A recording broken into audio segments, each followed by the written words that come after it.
Hello, Transmanians, and welcome to another public transit and flight trip report. In this video, I begin with a short ride on the Toronto subway system, making a transfer at Union Station to board the Union Pearson Express to Toronto Pearson International Airport. From there, I flew with Porter Airlines on flight PD 305 to Vancouver International Airport in economy class. Upon arrival at YVR, I continued my journey using Vancouver's SkyTrain system, taking the train from the airport to downtown Vancouver, where this trip concludes. For this flight, I once again flew aboard Porter's Embraer E195E2, the same aircraft model I took last year from Edmonton. That previous experience was quite enjoyable. Will this flight to Vancouver live up to the same standard? Watch the video to find out.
My journey began in downtown Toronto, near Queen's Park Station on Line 1, Yonge-University.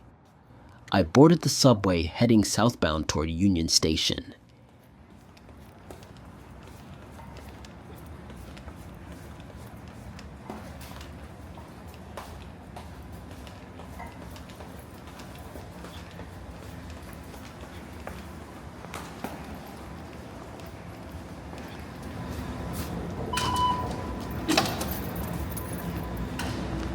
As I descended the stairs to the platform, I quickly realized I had just missed a train.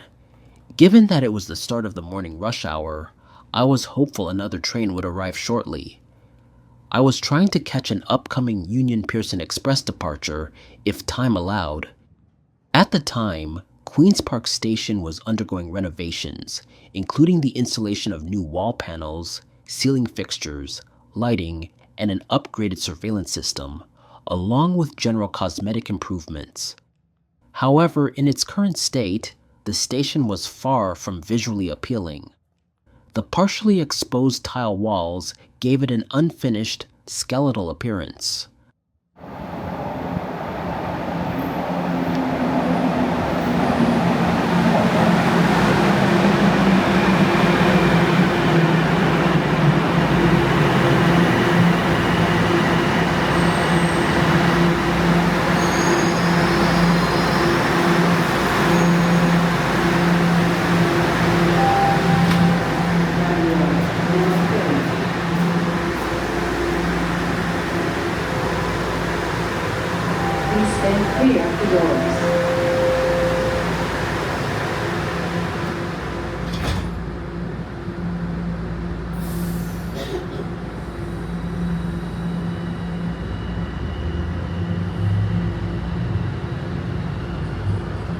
Next station is St. Paul.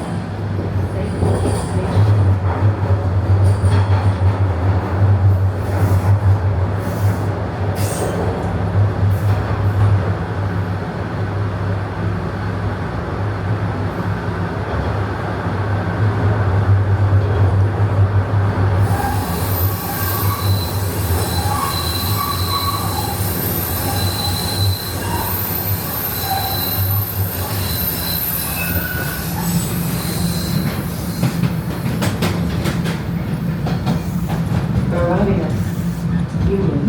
Union Station. Doors open on the right.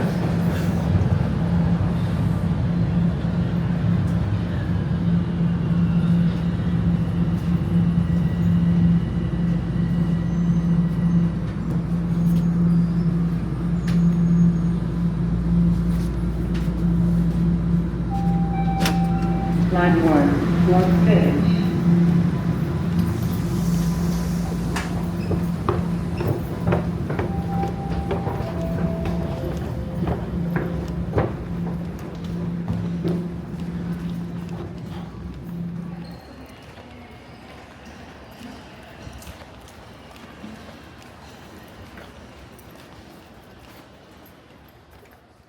After a smooth subway ride, it was time to transfer to the UPX, and fortunately, I had ample time to make the connection. There are two main ways to reach Toronto Pearson International Airport using public transit. The more affordable TTC option, which involves a combination of subway and bus, or the faster, more direct UP Express, the route I chose for this trip. Displayed here are the fare comparisons and estimated travel times for both options. Each has its own advantages and drawbacks. The TTC offers a lower cost alternative, but it comes with the risk of delays or unexpected service disruptions, something I've highlighted in previous videos. On the other hand, the UP Express provides a faster and more reliable journey, though at a higher cost. One key downside is that it requires a separate fare from the TTC, as transfers between the subway and UPX are not integrated. In this case, I opted to pay the additional fare for the convenience and efficiency of the UP Express.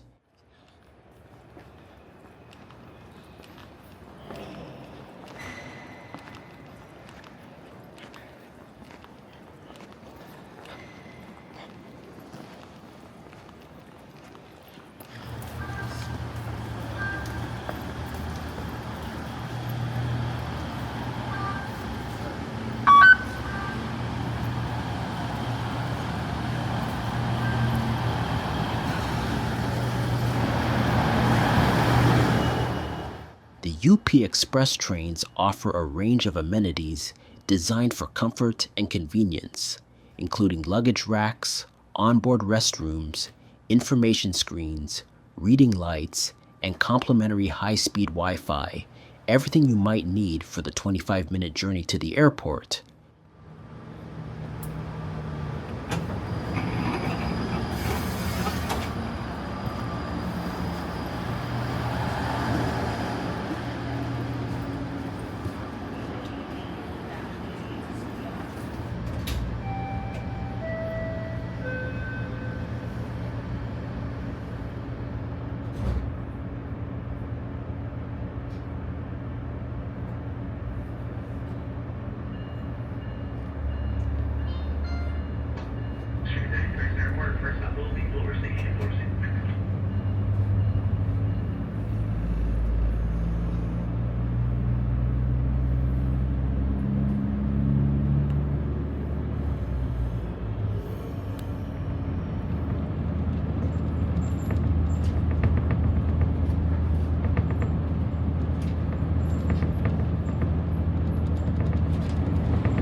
The ride to Pearson International Airport was smooth overall, with only a minor slowdown between Weston and the airport.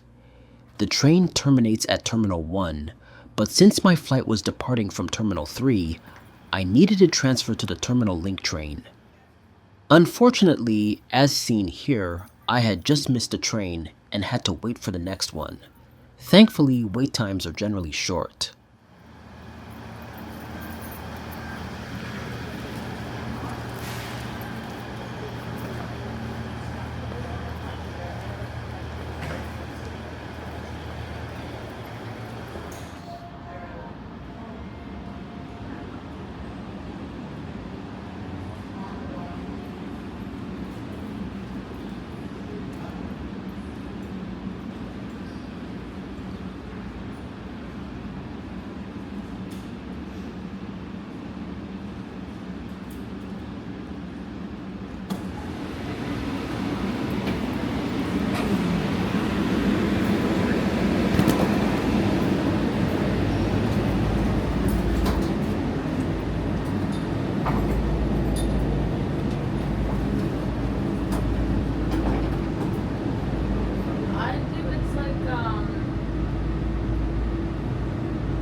Upon arriving at Terminal 3, the first thing I did was check my flight status, and I was pleased to see that it was on time.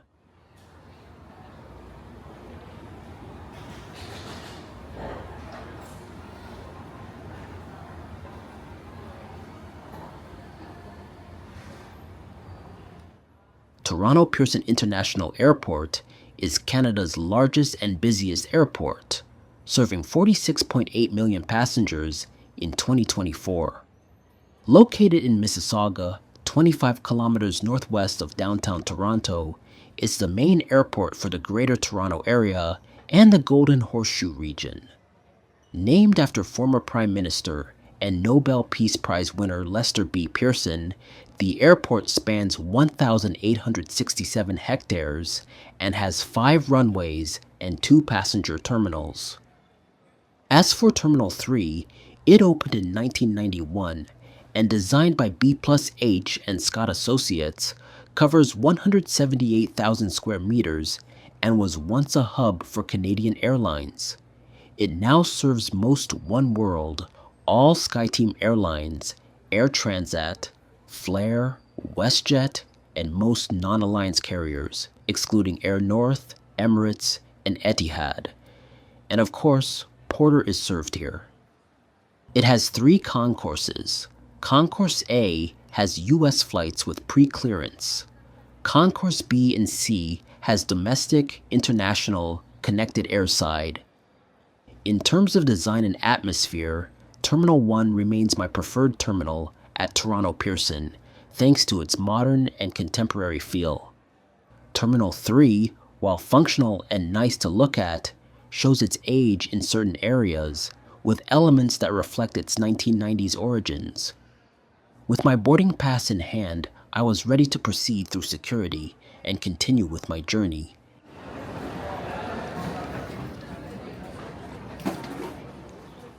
The security screening process was generally satisfactory, though not without a few inconveniences. Initially, I attempted to pass through the checkpoint near the escalators leading to the Terminal Link train. However, I was redirected to an alternate security checkpoint located at the far end of the terminal, requiring a longer walk. This may have been due to passenger volume at the first checkpoint or proximity to my departure gate. Wait times at security were slightly longer than what I've experienced on previous trips. While in line, I was randomly selected for a quick bag check, a standard procedure conducted by the Canadian Air Transport Security Authority. There was no specific reason for the selection. It was simply part of routine screening. Absolutely fine. Overall, while the process wasn't as seamless as previous experiences, it was handled efficiently and without major issues. My Porter Airlines ticket from Toronto Pearson to Vancouver cost $309.01 Canadian, which included seat selection and a carry-on allowance. I had considered flying with Air Canada as an alternative, but fortunately decided against it. At the time of filming, a potential strike at Air Canada soon became a reality days later, resulting in widespread flight cancellations. This marks the second time I've avoided Air Canada due to labor unrest. Last year, while departing from Washington, D.C., I also had the option to fly with Air Canada but chose American Airlines instead, a decision that ultimately avoided potential similar disruptions. For this trip, my departure gate was B40, conveniently located just a short walk from security.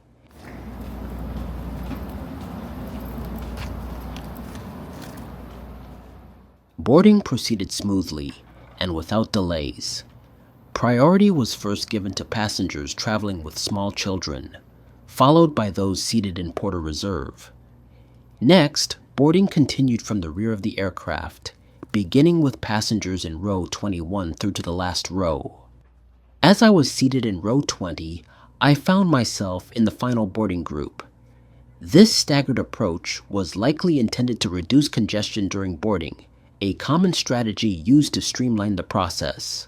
However, despite these efforts, there was still noticeable crowding in the aisle as passengers made their way to their seats.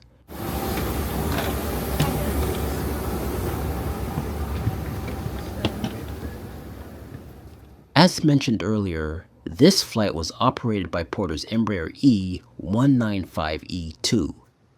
Both the Porter Reserve and Porter Classic cabins feature a 2x2 seating configuration. I chose seat 20D, a window seat. Unfortunately, a seat map for Porter's E195E2 was not available on SeatGuru. As a result, I chose the same seat I had previously selected on my flight from Edmonton, relying on that past experience for reference. The legroom at my seat was quite reasonable and offered an okay but comfortable amount of space. A pleasant bonus, just like on my previous Porter flight, was that I didn't have a seatmate, allowing me to store my backpack under the adjacent seat for added convenience. The tray table was well designed, featuring a foldable structure that could be used in a half or fully extended position, depending on your needs. In the upper section of the seat back pocket, there were 3 informational cards: a safety pamphlet outlining the layout of the aircraft, a menu listing available food and beverages, and a promotional card for the VI Porter MasterCard.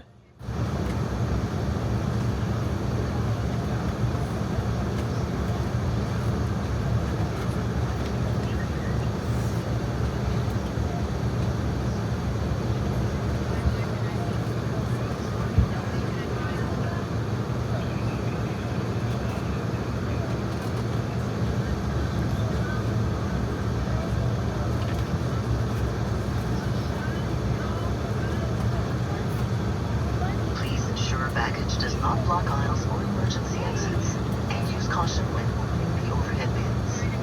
We would like to remind you that smoking is permitted on this flight.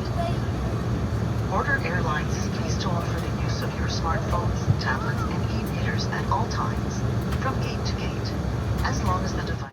In the lower section of the pocket, I found a copy of Porter's in-flight magazine and a motion sickness bag. Responsible for your well-being.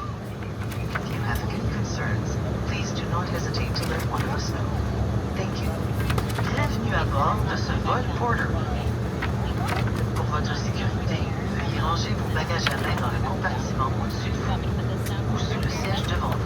Located beneath the seat were two universal power outlets, compatible with Type A and B plugs, providing convenient charging options for personal devices.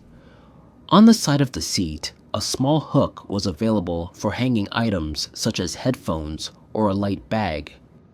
The seat featured a recline button conveniently positioned on the armrest, and the recline angle was notably comfortable. The adjustable headrest offered additional support, and overall, the seat padding provided a good level of comfort for the duration of the flight. Enjoying the use of earphones and headsets, will be asked to remove them for the duration of the safety demonstration. Your cabin crew are responsible for your well-being. If you have any concerns, please do not hesitate to let one of us know. Thank you. The aircraft pushed back from the gate on time, with no delays. As the Embraer E195-E2 is not equipped with seatback screens, the safety demonstration was conducted the traditional way, performed manually by the flight attendants.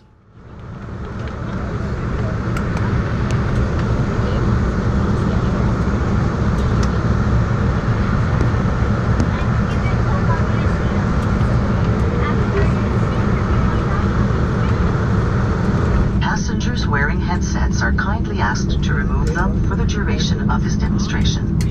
Au nom du commandant de bord et de l'équipage, bienvenue à bord de Porter. Nous vous demandons quelques minutes d'attention pendant que le personnel de cabine fait la démonstration de l'équipement de sécurité et des mesures d'urgence. Veuillez enlever vos écouteurs pendant cette démonstration. Please comply with the no smoking and fasten seatbelt signs whenever they are illuminated. Merci.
Porter Airlines offers complimentary Wi-Fi on board, and connecting is a straightforward process. First, navigate to your device's network settings and select the Porter Wi-Fi network. Once connected, you'll need to copy and paste the provided URL into your web browser. From there, you're given two options: a free 30-minute session or full uninterrupted Wi-Fi access for the duration of your flight. As a VI Porter member, I simply logged into my account to access the full session. Consommation. Vous pouvez aussi profiter sans frais de notre Wi-Fi. Pour vous connecter, consultez la carte qui se trouve dans la pochette du siège devant vous. Demandez la carte Master. Before connecting, I was prompted to watch a brief 20-second video, after which I was successfully online.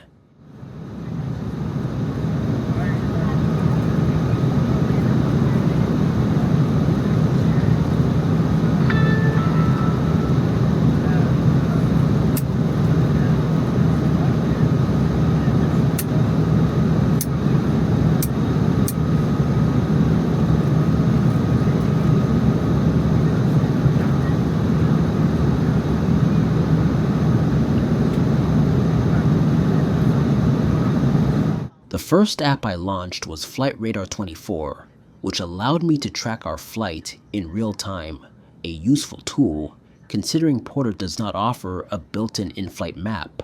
Veuillez noter que vous pourrez commander vos repas santé uniquement pendant ce service. Vous pourrez commander les autres articles pendant toute la durée du vol. Nous nous excusons si votre choix n'est pas disponible. Nous acceptons les cartes Visa, Mastercard et American Express.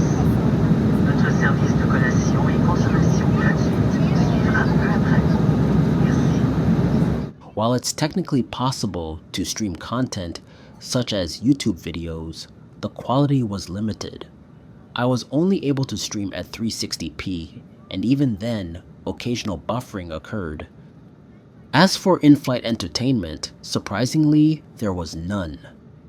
After doing a bit of research and speaking with a flight attendant, I learned that Porter has discontinued its onboard entertainment system.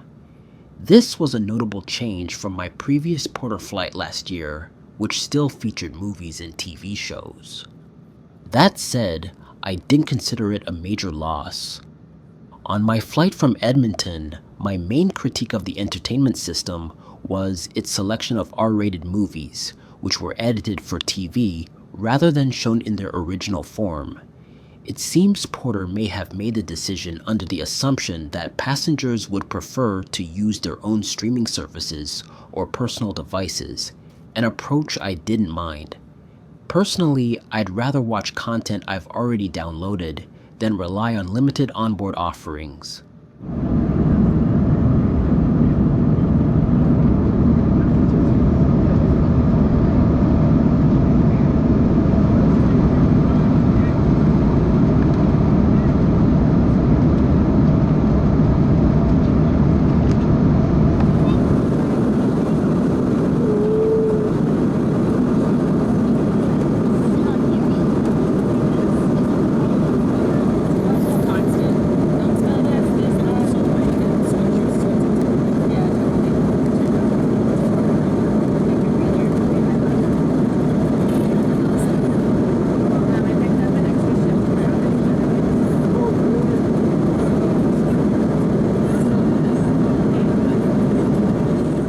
Complimentary beverages and light snacks were provided.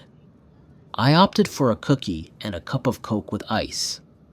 For those flying on Porter Classic, it's worth noting that hot meals are also available for purchase.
During the second in-flight service, I requested a cup of coffee.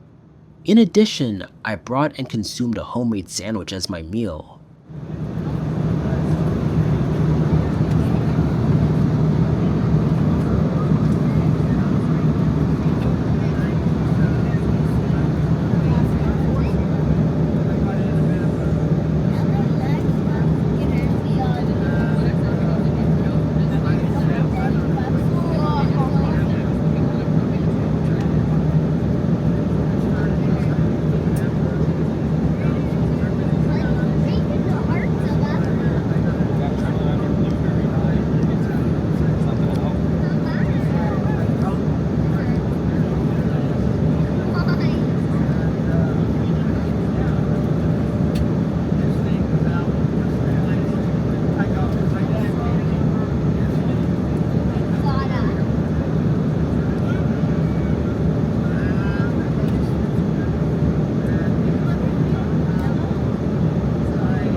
For the majority of the flight, clear skies provide unobstructed views of the ground and the Rocky Mountains, interspersed occasionally with patches of cloud cover.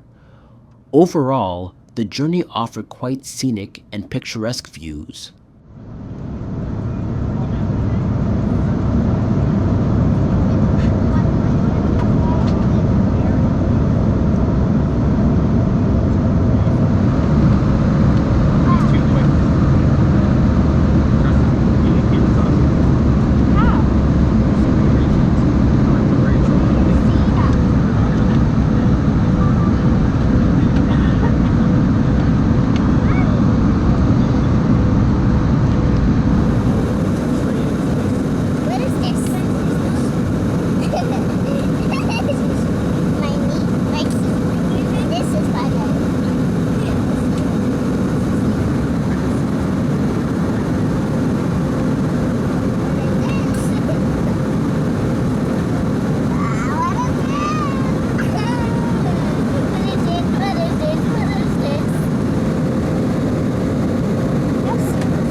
This was another excellent experience aboard Porter's Embraer E195E2, comparable to my flight from Edmonton last year. I had no seatmate, which contributed to a more comfortable journey. The aircraft departed from Toronto and arrived in Vancouver on schedule, arriving approximately 15 minutes early. Overall, it was a smooth and highly satisfactory flight.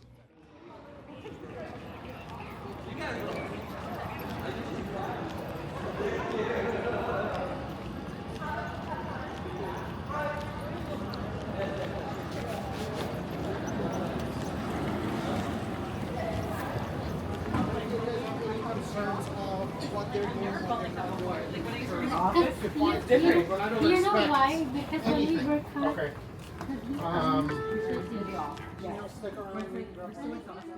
Following my Porter flight, I proceeded to transfer to TransLink's Vancouver SkyTrain. Upon arrival at Vancouver International Airport, passengers have the option to bypass baggage claim and head directly to the SkyTrain if they are traveling without checked luggage. Alternatively, those with checked bags can collect their belongings and then follow clearly marked signage directing them to the train service into the city. So far, I just saw that the Union Pearson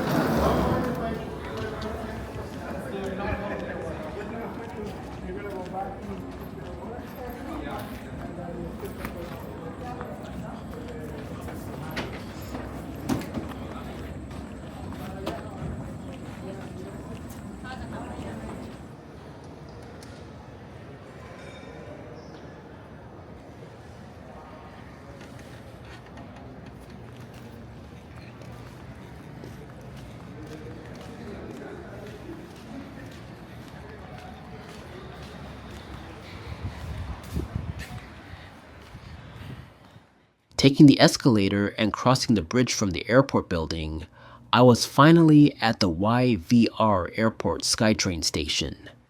The SkyTrain is a fully automated, medium-capacity rapid transit system serving Metro Vancouver, spanning 79.6 kilometers with 54 stations across 3 lines: the Expo Line, Millennium Line, and Canada Line, where this station is located. It runs on grade-separated tracks, ensuring high reliability. Opened during Expo 86, it includes the Sky Bridge, one of the world's longest cable-supported transit-only bridges. As of early 2025, SkyTrain averaged about 444,900 weekday riders. Though once the longest fully automated system globally after the 2016 Evergreen extension, it has since been surpassed by other cities. Operated under TransLink, SkyTrain shares a unified fare system with regional transit and is supported by transit police and onboard attendants for safety and customer service. As for the station, it is located in Richmond, BC. It serves as one of the line's 2 outbound terminus alongside Richmond Brighouse. The Airport Authority contributed up to $300 million to the airport branch, which includes this station. Like Richmond Brighouse, it has a single track. An all-day pass costs $11.95. However, in my case, it costs a lot more, a little more expensive than UP Express. All Sea Island stations, that includes YVR Airport, Sea Island Center, and Templeton, have a $5 YVR ad fare surcharge on eastbound trips to Bridgeport or beyond when paying with cash, Compass Card stored value, or day passes bought at the station. The surcharge doesn't apply to monthly passes or day passes purchased off Sea Island. Travel to YVR Airport and between Sea Island stations is free.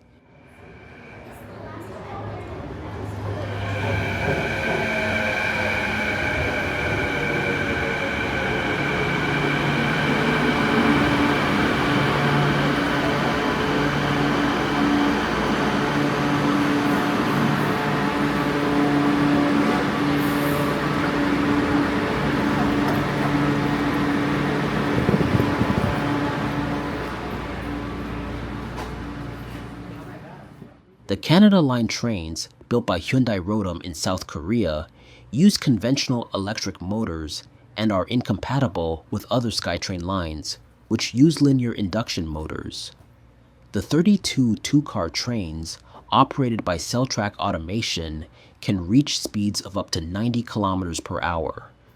Wider and longer than other SkyTrain models, each train seats 88 and holds up to 400 passengers, with dedicated space for mobility aids, bikes, strollers, and luggage.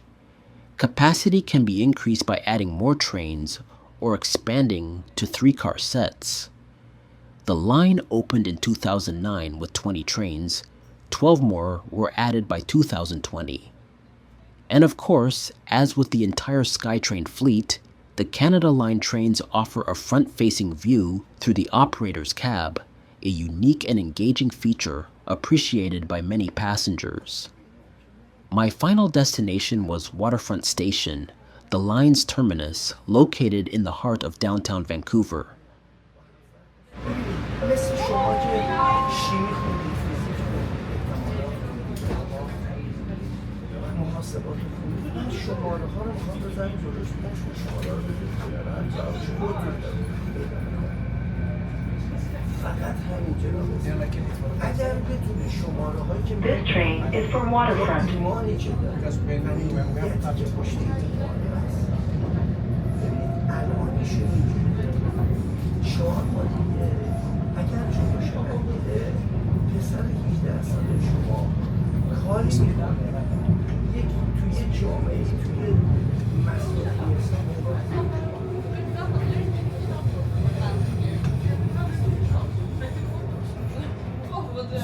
The next station is Bridgeport. Exit here for bus connections to Swanson Ferry Terminal.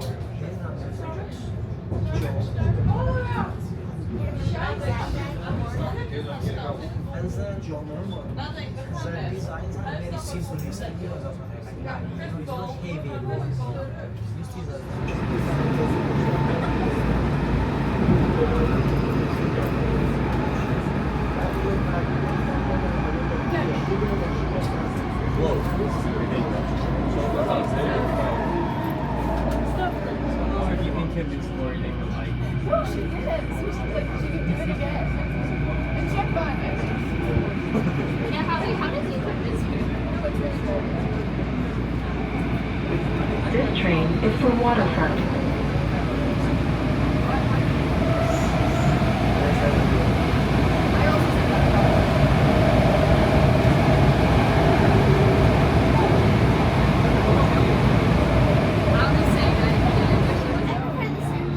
This train is for Waterfront.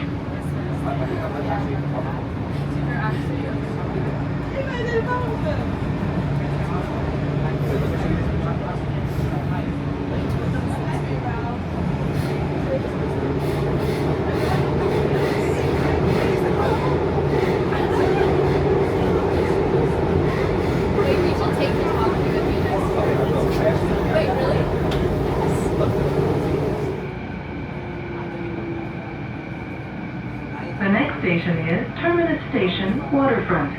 Connect here to the Expo Line, C-Bus, and West Coast Express. Exit here for the R5 Hastings Street Rapid Bus.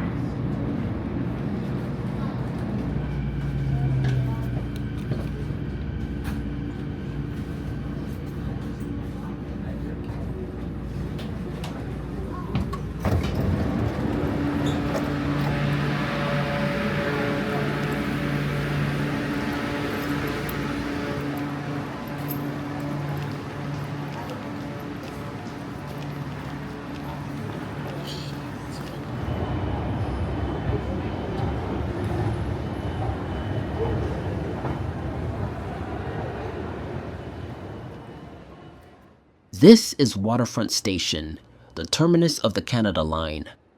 From here, passengers can transfer to the Expo Line, which travels through Burnaby and New Westminster en route to Surrey. Additionally, the West Coast Express, a weekday commuter rail service, operates during peak hours and extends as far as Mission, BC. The station also provides access to the C-Bus, offering passenger ferry service to North Vancouver.